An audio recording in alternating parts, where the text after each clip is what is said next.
Reminisce.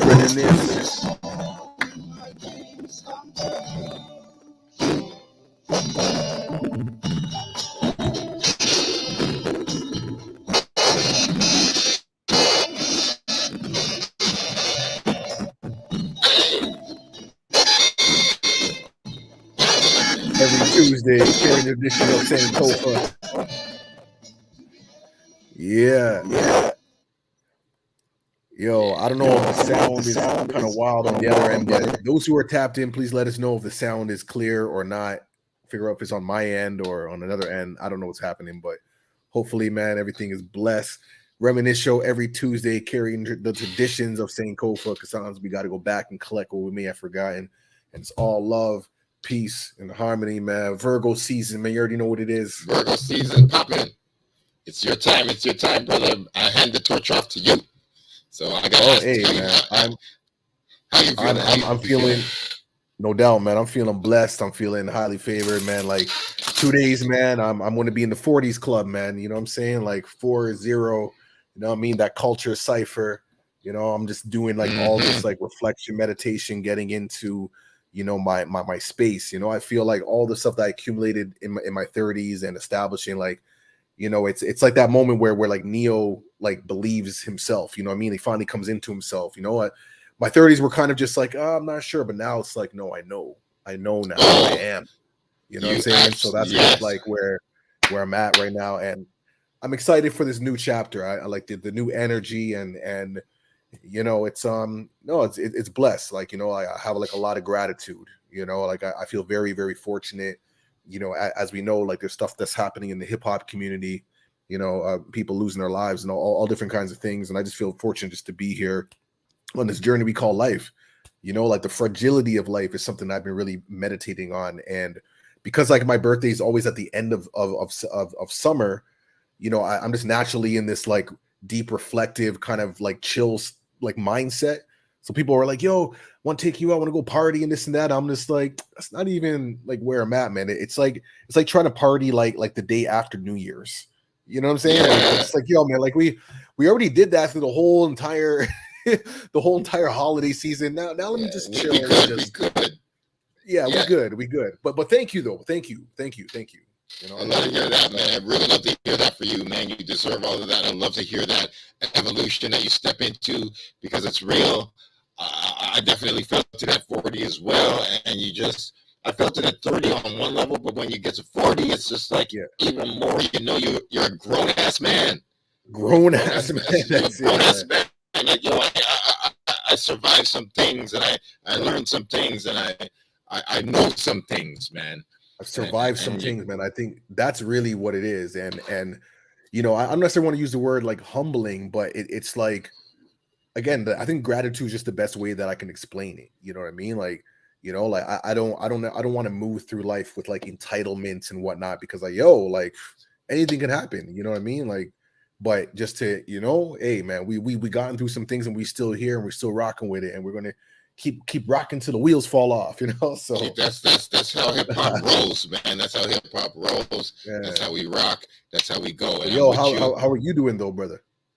I'm doing good, man. I'm doing good. I'm happy. I'm feeling blessed today. I felt some sunshine. I shot some porn.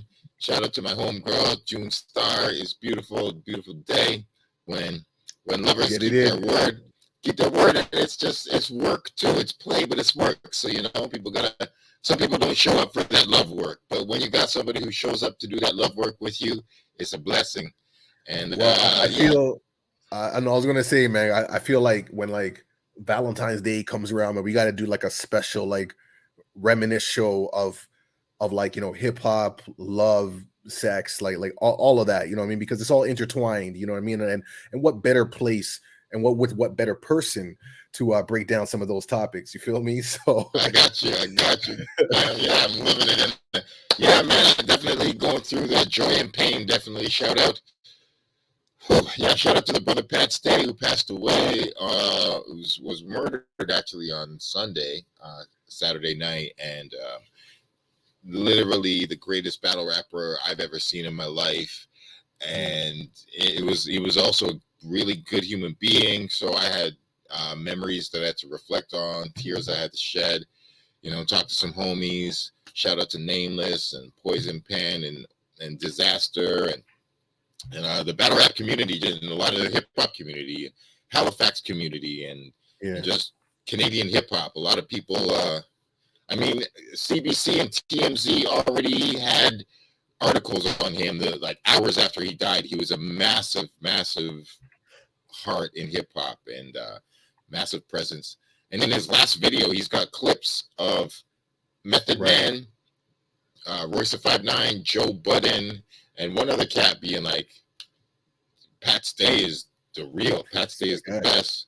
And yeah, he was just a wonderful guy. So shout out to Pat. I love you, homie, and gotta carry on the tradition that you definitely left behind. You left some wonderful examples, music. And I'll end it up by saying, like, one of my great moments with Pat Stay was I got to watch one of Pat Stay's battles at a blackout event when he battled Matt Hoffa, one of the biggest American cats. And I got to watch it with Maestro beside me on this side and Drake beside me on this side. And we all got to, I'm chopping it up with Drake. We kept enjoying his Pat's battles, and Pat won that one as well. And yeah, it was just a really great memory. So shout out to the homie. It was sad, but I also got to see Wu-Tang, so that brought things up. Yeah, we'll definitely go on the sequence of events, you know what I mean? And that's kind of actually in chronological order anyways. But no, like I feel like we can definitely give a little bit of, like, space to Pat Stay and his family. And like I didn't know him like that, but I'm definitely connected to, like, Nova Scotia, and a lot of the peoples that I know are deeply connected to him, because I know Halifax is a small community. Everybody knows each other, especially if you're doing hip hop. Like, it's all family, you know what I mean? At least from my perspective. I don't know what the politics are, but it's all love, and I have, like, a soft spot for Nova Scotia, you know what I'm saying? Because it's just like the hospitality that I received out there, like Africville and the Black, history and whatnot. And they just took me in. It was just nothing but love, so just hearing the stories and people pouring out, my timeline's flooded with like novels. Like, people aren't just saying, like, sending a couple emojis and being like, yeah, rest in peace. Like, people are, like, really, like, writing, like, paragraphs upon paragraphs of, like, these, like, beautiful memories that they've had with Pat, and really just showing how he was just like a funny guy, but just like a really, down to earth dude, a father, someone who just loved life and loved, like, the people, and was there to, like, stand up, and represent. So that's like the energy that I got from him. And condolences sent out to his family, especially his kids. As a father, like, I can only imagine having small kids, and they're just going through this, what I mean? So I definitely hope people respect, like, the family's privacy, and just give them the necessary space that's needed, and to support however you can. I know when people are grieving, sometimes people are always like, yo, what can we do to help? Oftentimes it's like money's nice, but stuff just like, like doing their laundry, or like, sending a home cooked meal, like, things where they don't have to do things, what I'm saying? Like all those things, like washing dishes, like those are brilliant ways to help. So anybody who's, like, close to the family, those are some ways that you can contribute and just offer some, like, support and condolences and help. But that's real. Yeah, man, it's always sad, like when I look at hip hop culture, and I feel like it's one of the only genres of music where like violent death is, like, just part of it. Like, it's part of the culture in a weird way, which it doesn't have to be. Like, we got to get to a place where we value life, and like how does a conflict escalate to a point where these are the only, like, actions that are used. It's wild, and you're absolutely right. And we just have to teach each generation, and the old generation, the new one, just our people, hip hop people, to be like, yo, nothing is worth anybody's life. People be dying over shoes, over arguments, over girlfriends, over cars, over drugs, over really, really, material things, or ego things, or neighborhood reputation. Be like, oh, this is my block, and you can't step here. Da da da. Various small reasons to take somebody's life, and it's just never worth it. It's never, like, on a moral level, on a spiritual level, on a legal level. It's like, whatever. If you get away with it, like, yo, you're just a worse person. You carry that with your spirit. That's not good. That just can't be good. Karmically, it just can't be good. And then if you said that you carried that with that spirit, and I don't want to spend too much time on the negative aspect, but real quick, we can talk.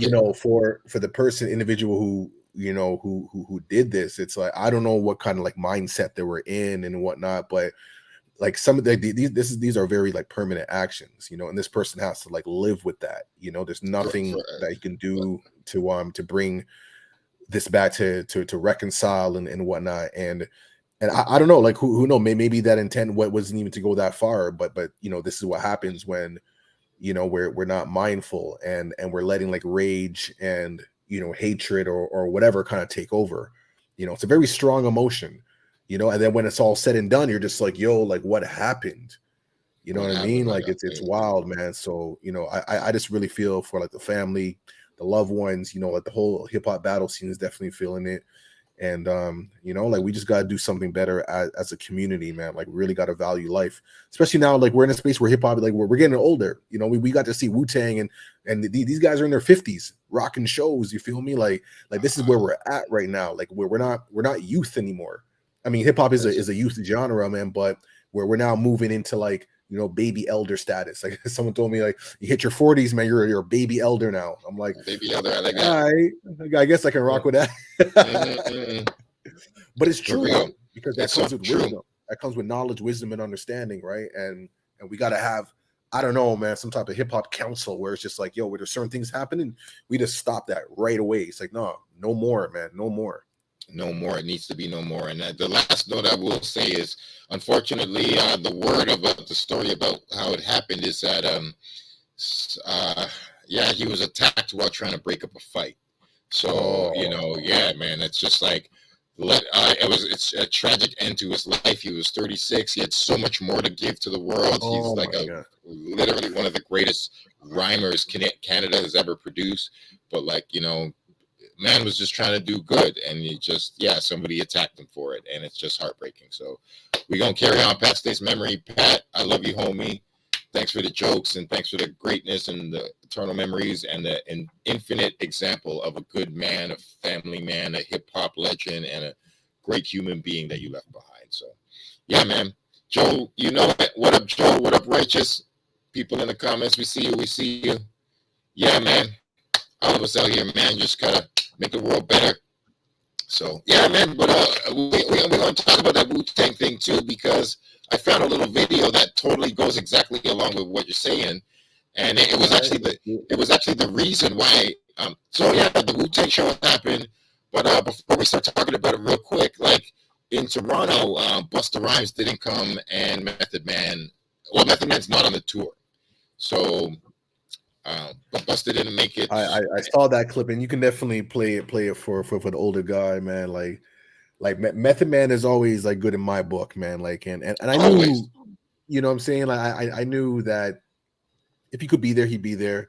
But if not, like there's a valid reason for that. And I love it, man. Let's hear what the older guy had to say, man. Yeah, especially word one. Like, check out how he starts. You just set it up for this. So peace to the God, to Cali Stallion. Let's hear from him.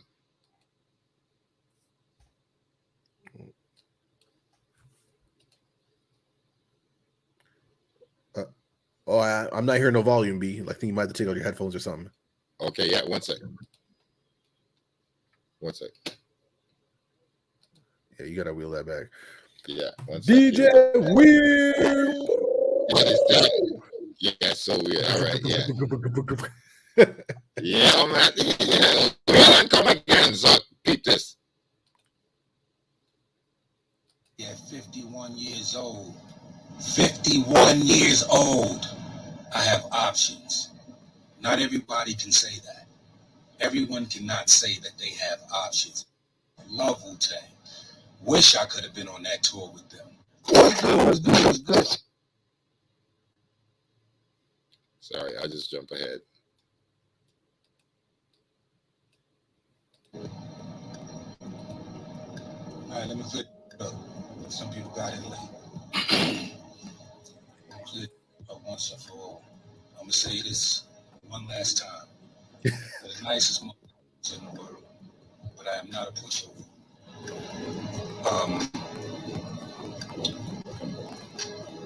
I have sacrificed so much over the years to satisfy the fans. And I'm pretty sure that's vice versa.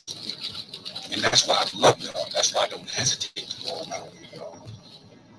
But to be dissatisfied or to even blame me for your experience is unfair. Very unfair. My brothers are super duper talented, with or without me. Yup. And I know a lot of people, or a few people, have paid their money to see me perform, but that bill said Wu-Tang Clan. And, you know, these things happen, and dudes do have to feed their families, and albums don't sell the way they used to. I'm pretty sure they do that. So in order to preserve my lifestyle and to feed my family, I had to have alternative means of doing that. And I'm glad to say at 51 years old, I have options. Not everybody can say that. All right. That's enough. Yo, I mean, like I said, man, like Method Man is one of those guys that always good in my books, and everything he's saying is truth. And like I said, 51, yo, like I don't want to call him an elder, but you know what I mean? Like he's our hip hop elder still, man. So when your elder speaks, man, you just listen. You feel me? Like it's not, and you can hear, you know, it in his voice, like the frustration, but still trying to keep that composure and be respectful.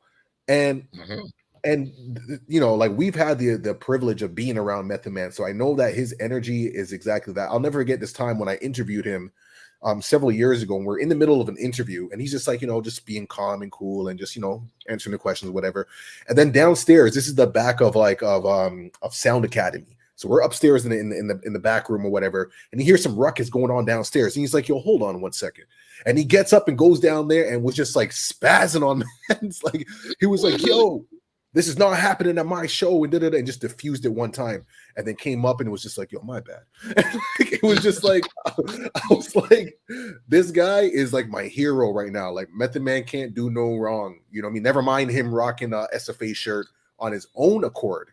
You know what I'm saying? Like I gave him a sweater at, you know, Beer Fest with Red and Meth or whatever. When he did that, he took that sweater, man, and then some shots started popping up of him rocking the gear, man. And he even has like a picture of him holding up an SFA shirt on his IG, man. So that's on his own accord. So that just shows what kind of guy he is. Like, doesn't matter if you have like 1,000, you know, 100,000 followers or 2 followers. He's going to show you the same respect. You show love, he's going to show love.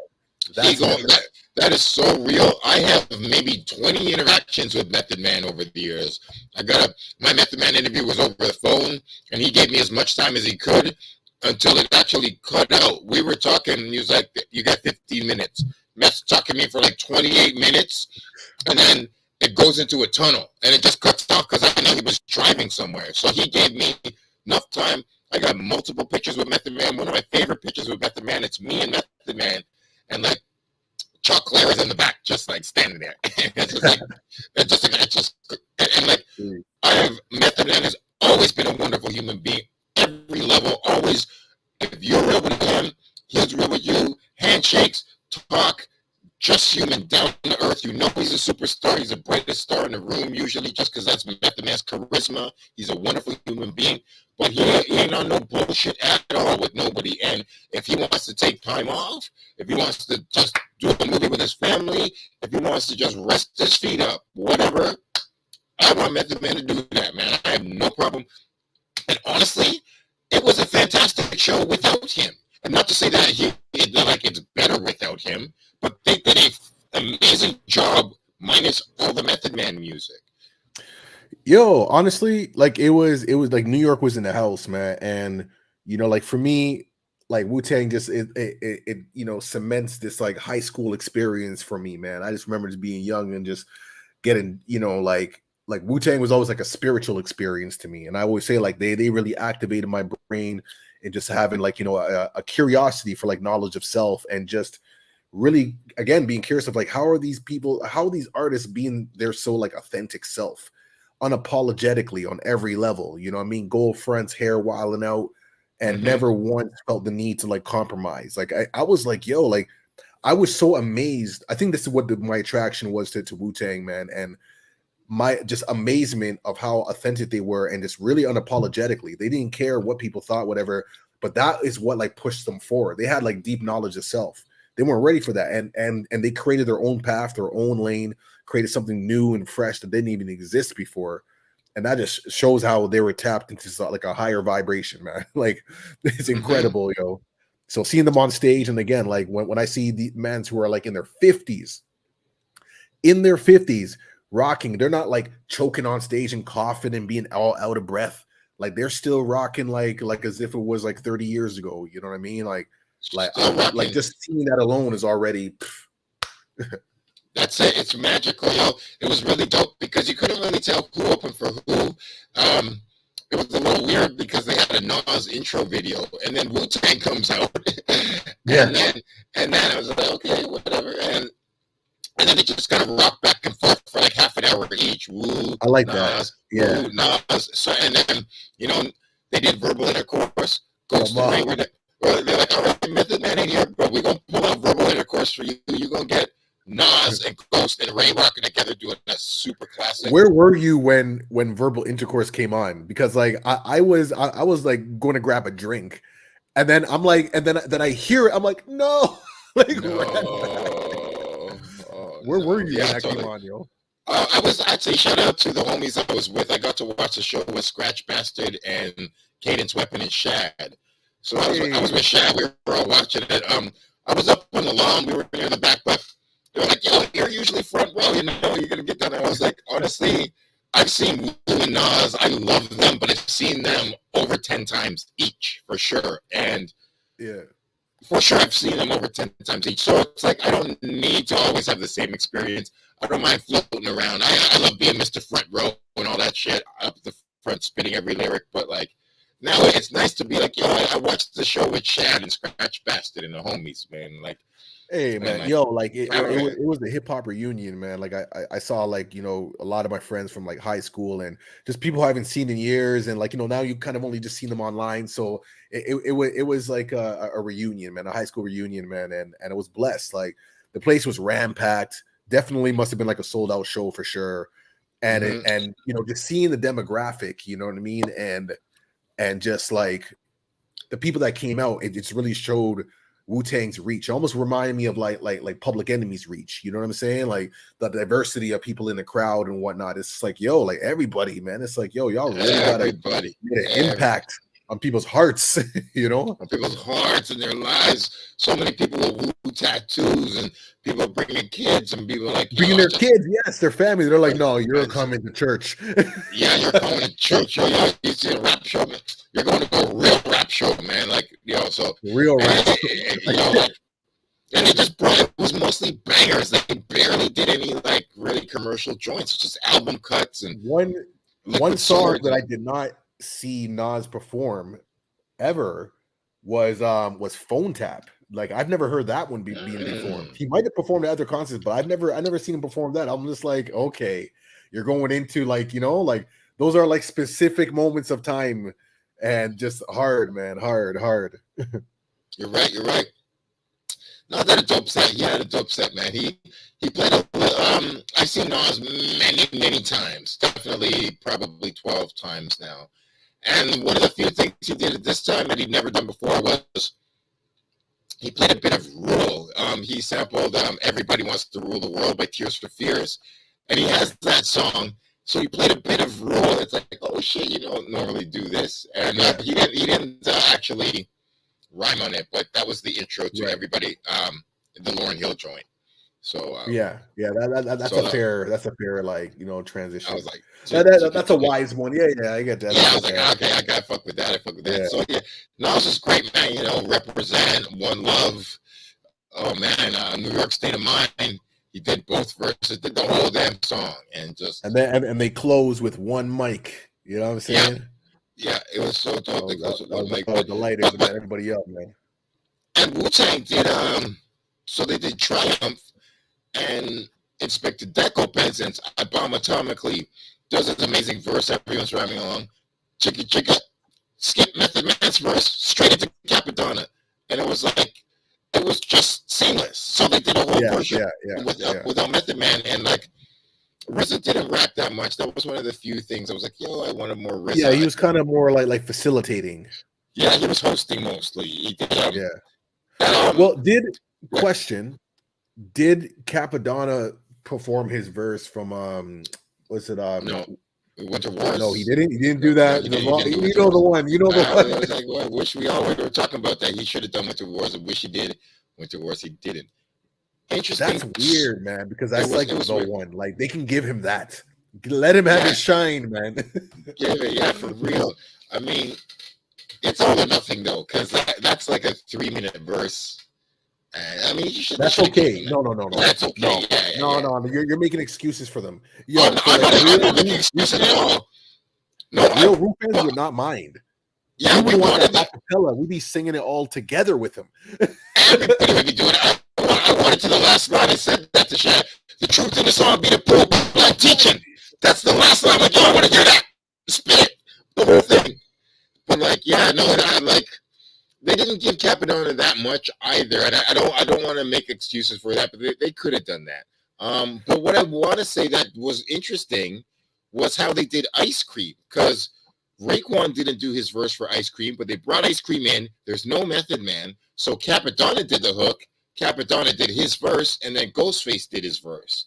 So that's how that was like. I've never seen Ice Cream done like that, and that was interesting. What were you gonna say?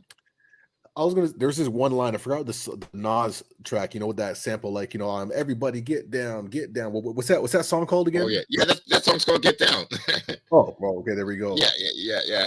He has this one line in the original recording where he says, put up a fist for Black Power because all we wanted was freedom. Yeah. But in the performance, he said put a fist up for people power, which I ain't mad at, but I'm just saying, like, there's certain like historical context that, like, I get what he's trying to do. I get it. Yeah. But that line, because of how it's framed, it's like we put up a fist for Black Power because all we wanted was freedom. Yeah. Like, that's not a controversial line. That's like an historical account. Yes. Yeah. We may have evolved to different spaces. I know you're trying to like please, but that's not an offensive line. That's my only thing with that. I was like, yo, man, you don't got to play the game like that, though. Yeah. Like, That's it. You don't got to play the game like that. You can say Black Power. It's okay. It's okay. You can't say Black Power to a crowd of 20,000 people that are of all races and creeds and colors in Toronto. In that specific like crowd, like like the Wu-Tang crowd and whatever, they get it though. Like no person who is non-black or outside of whatever would misinterpret that line. I don't feel so, because Wu-Tang has all kinds of stuff flooded in it. There's all kinds of 5% like knowledge and whatnot. You know what I mean? Like, there's so much. So like it would be understood as like, like, speak that truth. You know what I'm saying? Yeah, like Public Enemy. It's like on those lines. And that's why I make the comparison, 100% I agree. And like, it's really interesting to see them over the years, because what they do sometimes is they take out a lot of the N-bombs out of their songs. And like, especially that's the thing. Like, I like to see that, because they're like, yo, we're pop music now. We do these festivals and mad crowds, and it's not like just Black and Latin people and in the hoods. It's like, shit, man. There's like 40 to 60 to 75% white people out here. So just like, am I really gonna have all these people, and they're all everybody's spitting Wu-Tang lyrics. Most people rapping along, and it's like, yo, do I want to see a bunch of white kids drop the N-bomb because they're rapping along to Liquid Swords? Well, oh, that's interesting. Yeah. So I see them just like kind of like, yeah, there's I mean, Jizza said ninja a couple times. Okay. Sometimes they say brother. And in that case, I'm all for that. I like that. I get that because you know what I mean. That, but not the people power line. I like that. Yeah. No, I get that, especially as they're evolving and they're grown men, man. You know what I'm saying? Like they're pushing 50, like talking like they're like like teenagers again. It's like, and again, we knowing like the crowd and whatnot, and be able to like move that, and we're moving into this like more mature space, and it was a mature crowd, like straight up. You know what I mean? They're like RZA goes on stage. He's like, yo, how many of y'all like born in the 80s, man? Born in the 70s? And he's like, yo, I know some of y'all born in the 2000s still, but like, but he was really catering to like the older crowd. And it's like, yeah, like, like we want to hear lyricism, you know what I mean? Like, that's what we came for, So I don't mind that evolution of not dropping, N-bombs here, left, right, and center and whatnot. I'm all for that. But we can still say Black Power though. They'll get twisted. We can still say that. You can still say Black Power because you know what it means. You know what I'm saying? It's not. It's not synonymous with white power and how the energy works. It's like no. We put up a fist for Black Power because all we wanted was freedom, not because all we wanted to do was oppress. Absolutely, yo. Yeah. So I just had to say that, man. I just had to say that, yo. I'm glad you did it. I totally agree with you 100%. I want to just bounce off that and have an interesting connection from Nas to Tupac. And a couple of days ago, Tupac gave his last interview. Was the anniversary of Tupac giving his last interview. And it's the legendary one by our brother, Master T. So I just wanted to... You got that? I got it. On the Reminisce Show. It's a classic. It's a classic. You got to. Might never seen this. If you ain't, peep it. And I always dream, man, of like what would hip hop be like. Imagine seeing a Tupac concert right now. You know what I mean? Him coming up, like, oh my gosh, man. Like I daydream about it, man. Like I know that we would have crossed paths, man. I know Tupac would be loving the SFA shirts, man. Like you don't even tell me, man. I know he would. Yeah, he would have loved it. He would have worked. We would have talked to them, built with him. Oh my gosh. Oh man. So peep this, man. Shout out to the realness though, because man, I like oh man, what Master T did. Oh, here we go. All right, still hanging out at the after party, and with me from Death Row. Introduce yourself, my man. I'm Suge Knight and Tupac Shakur. Right. Now here's the deal. First of all, can you tell us what you actually thought about the actual rap category in terms of? I mean, I saw Coolio win, and I was like, sorry. It's like this. Forrest, anything with awards, what do you think about that? He got an album out there. He sold 6 million records. He sold 3 million singles. He got another album coming out, Machiavelli. Snoop got an album coming out. We just move forward. We don't even get caught up in that type of shit. All right, man. Can we talk about Death Row East? What is exactly happening? And what can we expect from it? You believe in God? Certainly. Believe in Death Row East. Believe in that. And if you believe in God, believe in Death Row East. We plan to take the same strategy we use with Death Row West, which is mind over matter, taking all our weaknesses and making it into our strengths. We know that we got strength in numbers. We already run the streets out here. So now we just gonna help some of these brothers get their money on because we know they got talent. We got the ways to make them use their talent to the maximum effect. And that's what this is about. Everybody rap. We don't rap. We rap to make money. We do business. Ain't no other record company out there that sold as many records as we did. We outsold Bad Boy, LaFaze, every black record label out there. We outsold them in 1 year. And I'm a convict, and my homeboy just got off a murder case. So that tells you that's pure talent, no hype. We don't got no all-American smiles. They don't even want to buy our record, but they got to buy our record because we represent the street. So Death Row East is going to be a personification of what we did on the West Side. We're going to do it to the East Side. We're going to prove once and for all that all these people talking about an East Coast, West Coast war, they like the Judas was to Jesus. They only cause confusion. We here to bring money and to bring change. They here to cause confusion. All these weak rappers, Nas, all these suckers, they battling off the East and West like this is a game. This ain't no game. If this was chess, we'd be yelling checkmate 3 years ago because we've been beat these. It's not a game. We out here trying to help our people make money. We trying to get out of this 3-stripe circle they got us in and start getting our papers on. So that's what we're doing. By strength in numbers, we coming to the East Coast to prove there is no fear, there is no problem, there ain't nothing but opportunity. And the opportunity is overthrow the government y'all got right now, which is Bad Boy and Nas and all that bullshit. And we will bring a new government here that will feed every person in New York. Cool, man. All right, man. Thanks a lot. Man.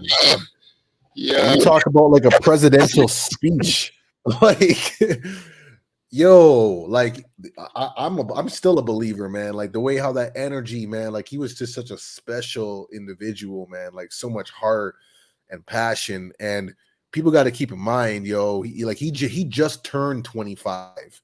You know what I mean? Like he's born in June, and so when he was murdered, man, he was only 25 for a couple months. So a lot of what he was doing was at the age of 24, technically. Like, you know, when you really think about it, the majority of his music and work that he did was, you know, around the age of 24, maybe even earlier. You know what I'm saying? So like 25 was just his articulation, his passion, his belief, his conviction, his like self-actualization. You want to talk about knowledge of self, man? Like, I know people have different views on Pac, you know what I mean? But they say like your brain, you know, stops fully developing at the age of 25. So just take that in for a second, you know what I mean? So he was just getting there. Imagine Pac, you know, making it to 40, you know, with that wisdom and what it would have been. Like I daydream about it all the time, and it's one of those things I just can't let go. You know what I mean? Like Pac is like that much. Like the potential and the ability to even evolve and to even look. I know there's certain things that he would look back and be like, yeah, I could have handled that differently still. You know, I could have done this, whatever. That comes with age and maturity.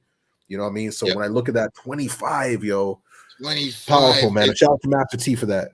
Shout out to Master T for real. What an honor to hold the microphone to that brother and get one moment. I mean, it was his very last interview, technically, and it was so passionate. It's so unforgettable. It's so powerful. It's an eternal impression that he left. I mean, it just showed his vision also. I mean, you know, to the little like jab at Nas in there, but I mean, that was the time. It was the 90s. That was the time. At the same time, he's like, we want to expand. We want to take over the government. We want to feed the people in the streets. He's talking about actually empowering Black people and building business and raising the ghetto, which is what hip hop is always supposed to do. And if you ain't doing that with your hip hop, you lost the plot. You fucked up, man. Like if you ain't helping out your community, your people, your crew, your hood, your family, like what are you doing? What are you doing? So like, and Pac was famous worldwide. 6 million records sold at that point in time, and he's still talking about bringing up brothers from the ghetto. He's got gold and diamonds on. He didn't forget nothing. So it's so beautiful to see. And like, I'm just like, it was so beautiful. Like the heart and power just kind of even kept Suge quiet, because Suge is like, you know, Suge has had his different approach to things, a little more violent, a little more knuckled down. And Pac is like, no, this is heart and brain. And he's talking checkmate and overthrow and ending oppression and poverty and just like Black power in business. So it was so beautiful. Thank you, Master T. Thanks, Suge Knight, and thanks Tupac even. Like, and like, oh my God, thanks Nas, all of y'all. And it was a wonderful moment. It just happened on September 6th, 1996. That's when that interview happened. Woo. So September 6th, 1996, man. Like, yeah. Wow. Man, man. So much love, man. Much love, yo. Forever, Tupac forever, man. Every single time I've ever been online, I literally have this Tupac on my shoulder, man. It's over my right shoulder because like, all day, man. Every day. Every time I see somebody with a Tupac t-shirt, no matter where I am or whatever, I'm just like, hail up. I hail up, and I don't care if I see hot girls, whatever. I'm like, I don't even. This ain't about you being hot. You know about Tupac? Respect, and I just keep walking. I'm like, yo, anybody. It's just a international fucking code. It's like the head nod. It's like a daps. It's like just like Black connection. Just Black power, like we say it. Well, yeah. Anyways, man, that's all right. Well, that's what's up, man. I don't know if you got any like, you know, memorabilia, man, to like close us off with. Let me see what I got. I should have pulled it up. You know, this guy got like the archives, man. It's like anybody want to battle Mindbender, man, for like magazines, man. Go pound for pound, magazine for magazine. Like, He's like, what era, man? Like, what's your favorite artist? Because I got all of their magazines. Oh man, yo, this guy has it when social media was what was physical media. You know what I'm saying? Yo, man, like when we're talking about actual pages. When people talk about pages, we're talking about books. Yeah, not pages that you just scroll.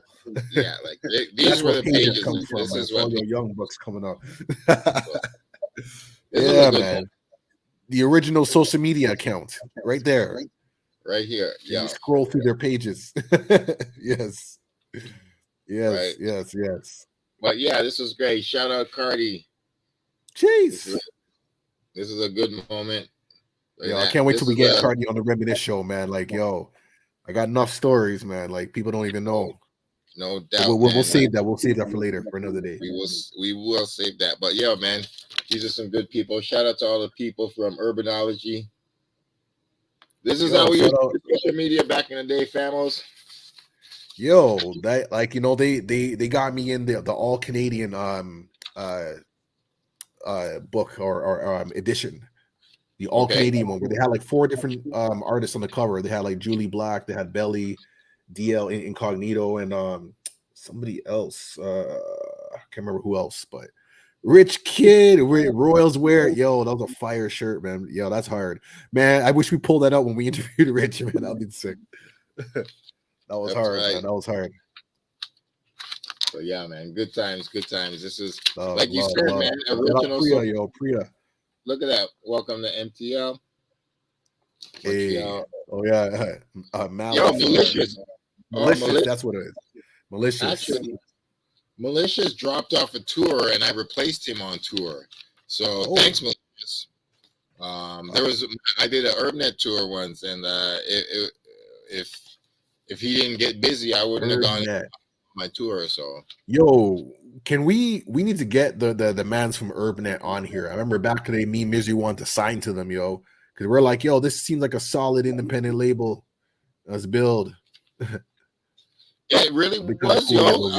I mean, it still is. It's still going. Shout out to Daryl from UrbNet, man. He's one of the greatest Canadian indie labels of all time. Like, that's what I'm saying. Like, he's more along the lines of like a Tommy Boy. I mean, he did Lasted Longer Than Loud. Like, oh man, it would be like a Tommy Boy or like. And the artists that they've been able to like support were like, you know, pretty solid, you know, and you know, it's just really cool to see. So, I mean, it'd be nice to get them on here. Yeah, man. I'll reach out to Daryl because I gotta talk to him. I did 2 projects on UrbNet. I was signing them for that, and they treated me great, man. Honored their word. We went through this stuff. Gave me a tour. It was great. So, well, yeah, man. Yo, good building with you, homie. Always, man. That's how we do, man. Reminisce Show, man. A lot of great things coming up, man. Excited. We're just gonna keep doing what we're doing, man. Being consistent, building that momentum, you know, as they say, man, build it and they become, man. We building Noah's Ark right now, you know what I mean? But y'all just better get ready for the flood, man, because yo, when that boat's gone, it's gone, fam. You can't say we didn't give you the warning, man. Because this flood is coming. I'm organizing these bullets. Shout out to We Love Hip Hop. I gotta say that real quick. I forgot to even say it. I was on there yesterday. King Friday. We did a fantastic interview, man. We went in like on some drink champ shit, man. 2 hours plus. I brought magazines. I brought mixtape CDs. He asked me questions. I dropped jewels I never heard before. I never shared before. He showed mad love to the Reminisce Show. He was like, he watches it, learns from it, supports it, respects it. It was perfect. It was wonderful. And he just was like, yo, connected like real media connects. No hate, no beef, no competition. Like we all out here supporting hip culture. And we all brothers in the struggle. We all comrades trying to document our histories and capture our friends and fam. So it couldn't have been better. I have so much. I've been having respect. I'm gonna look out for that session when it comes out, man. It's gonna be super blessed, man. And we're gonna continue like that, man. Yo, it's gonna be a fire interview, man. We're gonna have to show some clips on that. We will, man. I just got one last thing before we go. Joe G, we got to get my man Joe G up in here. I saw him up at the Woo show. Joe, it's good to see you. Yeah, they were there. So this is DJ Joe G, teacher of the youth. Drop her a Let's jewel. go, man. Enough love and respect, yo. Peace to everyone who passed through, man. Reminisce Show every Tuesday, 7 p.m. live, man, carrying the traditions of Sankofa, man, because we got to go back and collect what we may have forgotten, man, in order to move forward, yo. So, you know what I mean? What's a tree without roots, man? You tell me. You tell me. Yeah. Blowing in the wind. Blowing in the wind. It's gone. It's gone. That's But it, man. we going to be here next week. We'll see if That's we get it, man. We out like that, man. Love. All right. Peace, y'all.